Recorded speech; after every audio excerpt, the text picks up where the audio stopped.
Your husband material, he's just fun. Why can't I have both? She asked calmly. I said, you're right. Let me think about it. Packed all her things the next day while she was out. She came home to boxes and a note, thought about it. No. Hey viewers, before we move on to the video, please make sure to subscribe to the channel and hit the like button if you want to see more stories like this. Thanks. The pattern started around April. Brooke would come home later and later, smelling like cigarette smoke and cheap beer. She'd say she was networking. That event planning meant being out when everyone else was out. I believed her because I wanted to buy June. She was gone 4 or 5 nights a week. I'd come home from the accounting firm at 6:00, make dinner for one, eat alone, and fall asleep before she stumbled in around 20 inches the morning. We'd been together 3 years. She'd moved into my apartment a year ago. I owned the place, bought it before we met. She didn't pay rent, just kicked in for utilities. When she remembered, I didn't mind. That's what you do when you love someone, right? But something had shifted. She used to curl up next to me on the couch, laugh at my terrible jokes about tax season, cook elaborate Sunday brunches just because. Now, she barely looked at me. She was always on her phone, always smiling at texts she never shared, always had somewhere else to be. I tried talking to her about it in May. You're out a lot lately. I said one night over takeout Chinese. She didn't look up from her phone. Is my job. Tyler, I have to be visible. Events happen at night. I know. I just miss you. I'm right here. But she wasn't. Not really. I told myself I was being paranoid, insecure. She wasn't cheating. She was just busy building her career. I was the stable boyfriend with the boring job and the predictable schedule. She needed excitement. That was okay. That's what I kept telling myself until the night I saw them together. It was a Thursday in late June. My co-workers dragged me out for happy hour at a bar downtown. Someplace trendy with exposed brick and overpriced cocktails. I was nursing a beer, half listening to someone complain about a client. When I saw her, Brooke was at the bar with a guy I'd never seen before. He was maybe mid 20s, wearing a backwards snapback and a tank top that showed off tattoo sleeves. He had his hand on the small of her back. She was laughing, touching his arm, leaning into him in a way. She hadn't leaned into me in months. I watched for 5 minutes. He bought her a drink. She fed him a cherry from her cocktail. He whispered something in her ear, and she threw her head back, genuinely delighted. I felt sick. I left without saying goodbye to my co-workers, drove home, sat in my apartment, our apartment, and waited. She came home at 3:00 the morning. I was still on the couch. You're up late, she said, kicking off her heels. Couldn't sleep. Work stress. Something like that.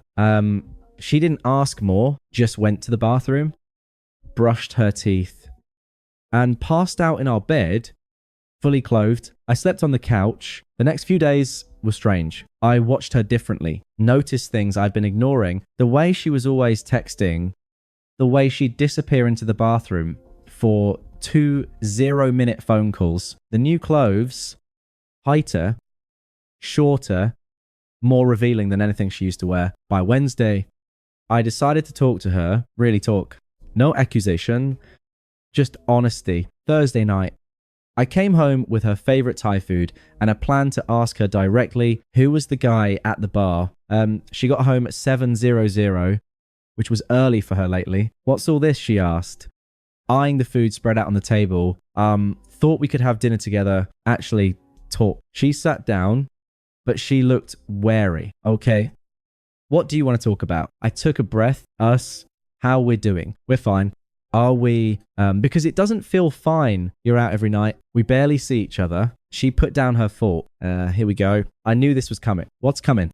The guilt trip. The you don't spend enough time with me speech. Tyler, I told you when I started this job, event planning isn't 9 to 5. I have to be out there. I have to network. I'm not asking you to quit your job. I'm just saying I miss you. I miss us. Well, I can't just sit at home every night waiting for you to be done with spreadsheets. I need stimulation. I need to actually live. That stung.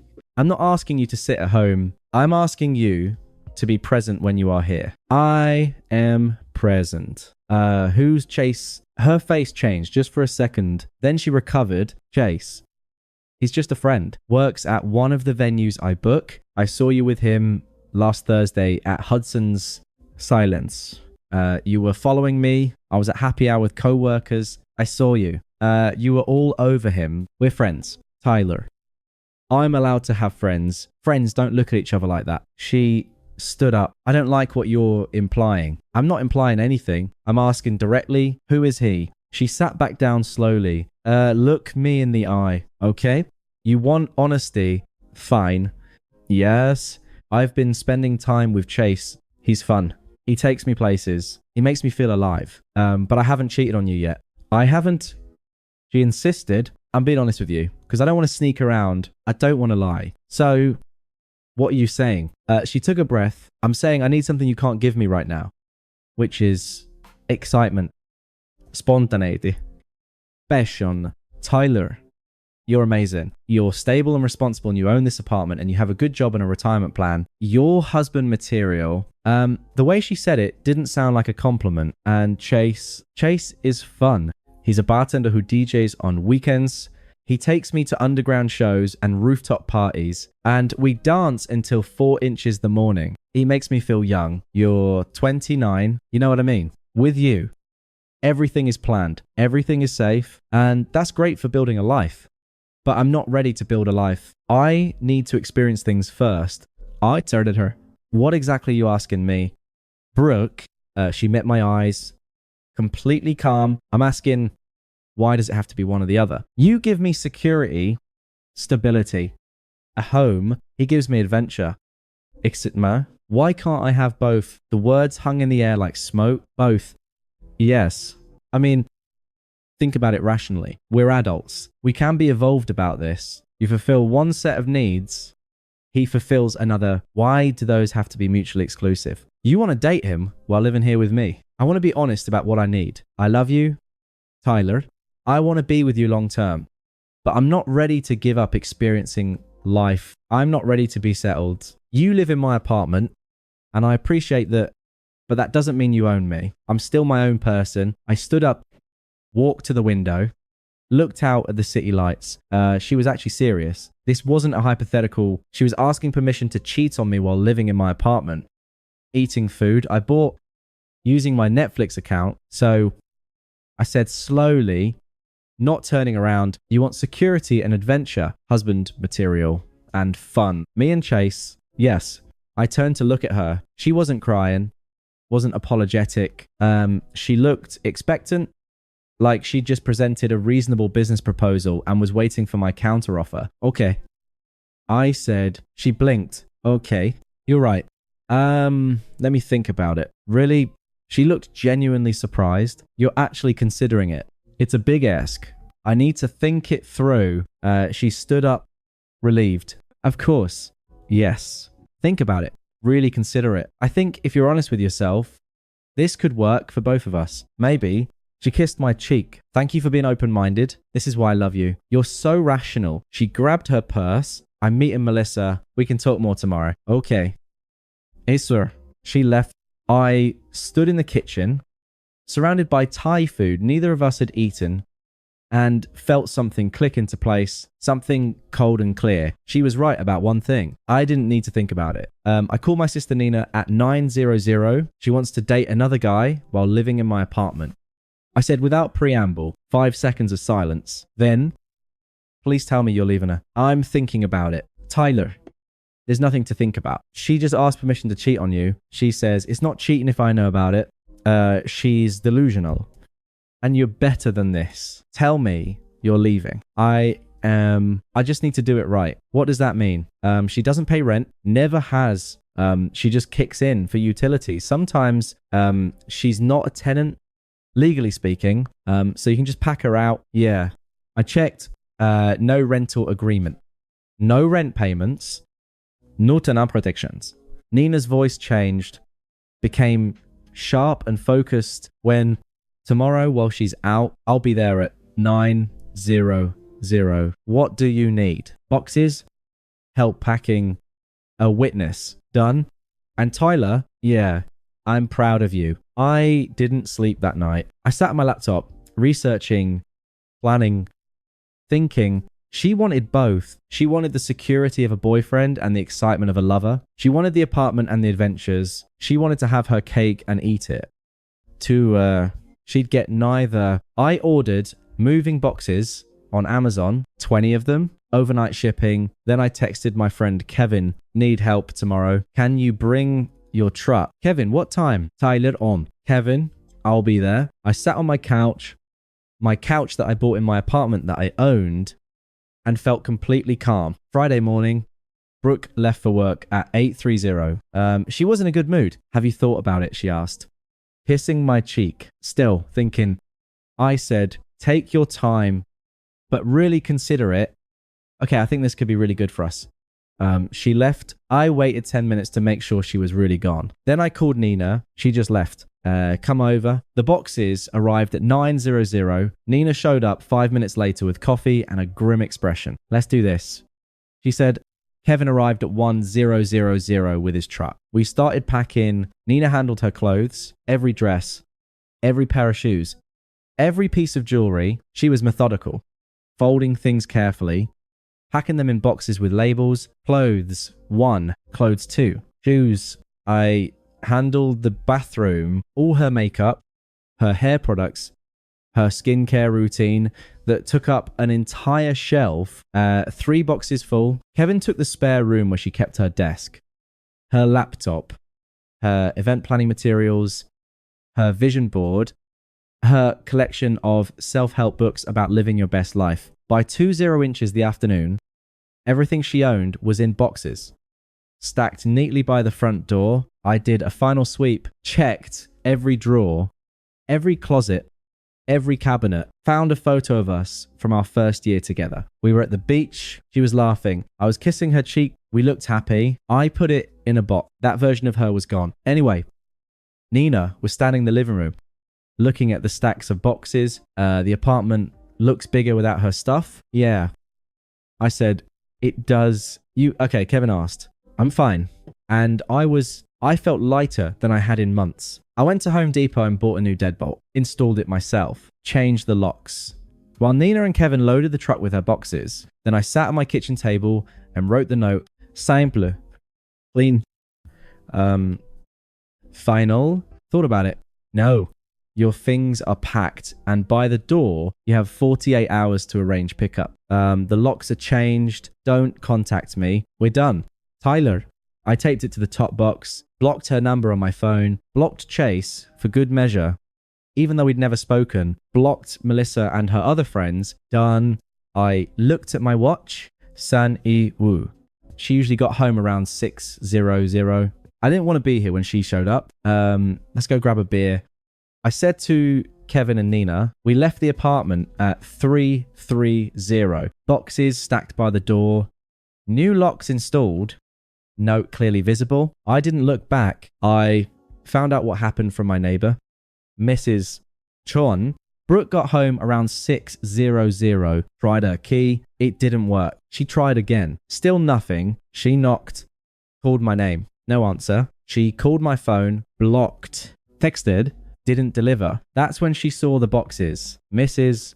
Chun was coming home from the grocery store when she heard someone crying in the hallway. Brooke was sitting on the floor, surrounded by boxes, holding my note. Are you all right? Dear Mrs. Chun asked. He kicked me out. Brooke said, tears streaming down her face, did you cheat on him? No. I asked to explore my needs. I was being honest. Mrs. Chun looked at the boxes, at the note, at Brooke's tear-stained face. Sounds like he was honest. She said, and went into her apartment. Brooke sat in that hallway for another hour, calling me from different numbers. I didn't answer any of them. Finally, she called Melissa to come pick her up. I know all this because Mrs. Chun told me when I came home at 9:00 that night. Your girlfriend made quite a scene. She said, very dramatic, ex-girlfriend. I corrected, good. Mrs. Chun said, you deserve better than someone who makes you feel like you're not enough. The voicemails piled up. I didn't listen to them, but I could see the timestamps. She'd called from 7 different numbers. Finally, I listened to one just to know, Tyler, this is insane. I was being honest with you. Isn't that better than lying? You can't just throw me out. We need to talk about this like adults. Call me back. Delete. I blocked that number. To the next morning, she sent an email. I almost didn't read it, but curiosity got the better of me. Tyler, I know you're angry, but this is extreme. I have nowhere to go. All my things are in boxes. You can't just kick me out without warning. I thought we could talk about this. I thought you were considering my proposal. Please, just let me come get my things and we can figure this out. Brooke, I didn't respond. She coordinated with Nina to pick up her boxes. Sunday morning, she showed up with Melissa in a U-Haul van. I wasn't there. I was at Kevin's watching football. Nina supervised. Professional. Told. Brooke tried to ask about me. How is he? He's great. Can you tell him I'm sorry? That I want to talk? No. Nina, please. You don't understand. I understand perfectly. You wanted husband benefits and boyfriend fun. He's not a safety net. Take your boxes and go. All boxes gone by noon. Nina texted me. All clear. She's gone. You can come home. I stayed at Kevin's until evening anyway. Didn't want to risk running into her. When I finally got home, the apartment felt different, emptier. But in a good way, like I'd been carrying something heavy and finally put it down. I ordered pizza, ate it on my couch, watched a movie I wanted to watch, slept like a baby. The next few weeks were a blur of her trying to get through to me. She sent letters, actual physical letters, to my office. Tyler, please, I made a mistake. The worst mistake. I don't want Chase. I want you. I want us. Please give me another chance. I shredded them. She showed up at my building. The doorman called up. There's a Brooke here to see you. Tell her I'm not home. She says she'll wait. Tell her to leave or you'll call the cops for trespassing. She left through mutual friends. I heard bits and pieces. She was staying with Chase. Turned out he lived in a tiny studio with 2 roommates. There was barely space for him, let alone her and all her boxes. She'd hinted about moving in together properly. He'd laughed it off. I'm not really a relationship guy. You know, I like keeping things casual. He'd pulled back after 2 weeks. He stopped responding to her texts. She tried to go back to Melissa's couch. Melissa was getting tired of her. She couldn't afford her own place. Event planning didn't pay as well as she'd made it seem. She'd been relying on not having to pay rent to survive. I heard all this through the grapevine and felt nothing. No satisfaction, no vindication. Just indifference. I threw myself into work. Got compliments from my boss. You seem more focused lately. She said, I went to the gym, lost some weight, started meal prepping again, reconnected with friends. I'd been neglecting for 3 months. I didn't date, just focused on myself. Then my friend Sarah introduced me to her colleague, also named Sarah, a teacher, funny, grounded. We went for coffee, then dinner, then another dinner. It was easy. She paid for her half. She laughed at my jokes. She didn't mention any other guy she was just friends with. By month 4, we were seeing each other regularly. Nothing serious yet, but healthy, real. She asked about my last relationship once. What happened? She wanted more than I could give her. I said, or I wasn't enough. Depends how you look at it. Hair loss? Sarah said. I smiled. Yeah, I think so. 2. The wedding invitation came in September. Mutual friend. I almost didn't go. Then I thought, why not? I had nothing to hide from. I RSVP'd for 2. Brought Sarah. The wedding was nice. Good food. Open bar. Beautiful venue. I was having a good time when I saw her. Brooke was at the bar. Alone. She looked different. Thinner. Harder. Like she'd been running on fumes for months. Our eyes met across the room. She started walking toward me. Sarah was in the bathroom. I braced myself. Tyler. Brooke said, Brooke, hey, you look good. Thanks. You too. Awkward pause. Is that your girlfriend? She'd seen Sarah earlier. Yeah, Sarah. We've been seeing each other a few months. She's pretty. She's great. Brooke looked down at her. Drink. I've been wanting to talk to you. Okay. I'm sorry for everything. I was stupid and selfish. and I didn't appreciate what I had. I appreciate the apology. Do you forgive me? I thought about it. Yeah, I do. Her face lit up. Really? Yeah, I'm not angry anymore. You actually did me a favor. A favore. You showed me what I won't accept, what I deserve. So thank you for that. Tyler, I know I messed up. But if there's any chance, there's not just like that. You wanted both. I wanted someone who wanted just me. We wanted different things. Chase and I aren't together anymore. I'm sorry to hear that. Are you? Breakups suck, but it doesn't change anything between us. I miss you. I don't miss you. I'm sorry. But I don't. What we had, it wasn't real. Not at the end. Sarah came back from the bathroom. Everything, okay? Yeah. I said, Rook, this is Sarah. Sarah. Rook. They shook hands politely. Nice to meet you. Sarah said, Brooke forced a smile. You too. Treat him. Well, he's a good one. I plan to... Sarah said, taking my hand. Brooke walked away. Sarah looked at me. Your ex. Yeah. She seems sad. Probably, but not my problem anymore. We danced. We laughed. We left early and went back to her place. I stayed the night, woke up next to someone who wanted just me. It was enough. More than enough. It was everything. Thanks for watching. Make sure to subscribe to the channel and hit the like button. What do you think about this story? Share it in the comments.